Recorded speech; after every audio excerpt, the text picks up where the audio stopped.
мынандай қатты бақылау шаралары емес, көбіне осы жаңа басталатын бастамаларды қолдап, осы салалар бойынша өзгерістерді түсіндіріп,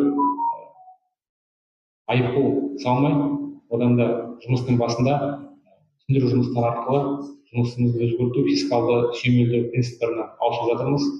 Өздеріңіз білесіздер, бұл кодекстен басқа ақпараттық жүйелерді өзгертіп жатырмыз. Ол да біраз сұрақтарды туындап жатыр.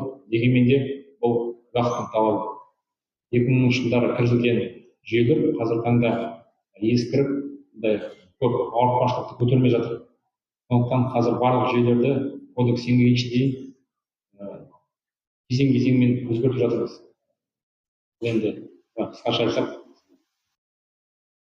цифрлық шаралар, цифрлық шешімдер, онсыз біз қазір бизнес ұлғайған кезде бизнестің талаптарына жауап бере алмаймыз. Сондықтан бұл қауырт шаруа, оны біз іске асыруымыз тиіс.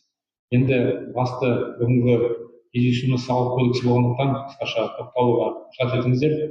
Өздеріңіз білесіздер, президенттің тапсырмасы бойынша біз жаңа кодекс шеңберінде салық есептілігін азайтуға, ол енді 30%-ға қысқартып отыр бүгінгі таңда, және де салықтың санын қысқарту көзделген болатын, ол 20%-ға дейін қысқартты.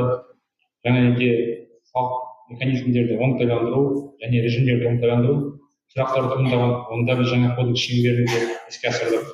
Және де дифференциалды ставкалар енгізу. Әр ставка, мысалы бизнестің көлеміне байланысты, түрлеріне байланысты ставканы қарастыру болатын, онда біз іске асырдық. Және де инвестициялық белсенділікті ынталандыру. Жаңашылған, мысалы, жаңа жұмыс орындарын беріп жатқан мекемелерге көмек көрсету, сондай принциптерді іске асыру үшін жаңа кодекс шеңберінде нормалар енгізілген. Және сән салтанат заттарына салық жүктемесін арттыру және басқа да өзекті міндеттемелерді шешу болып табылатын. Солар бойынша қысқаша айта кететін болсақ, корпоративті табыс салығы бойынша дифференциалды өлшемдер енгізілді.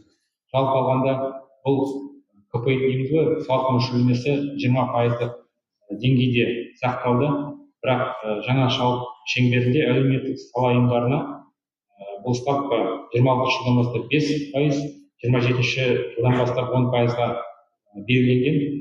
Енді ауыл шаруашылығы тауарларын өндірушілер үшін ставка 3% деңгейінде қалады. Өздеріңіз білесіздер, бұл бұрын бізде 10% болған, бірақ 70% жеңілдік көзделген болатын. Бәрібір де осы 3%-ға келетін болғандықтан біз оны нақты түрде 3% ретінде бекіттік. Түркістан өңірі ауыл шаруашылық өңірі болғандықтан қосымша тура айта кетейін, қандай да бір ауыртпашылық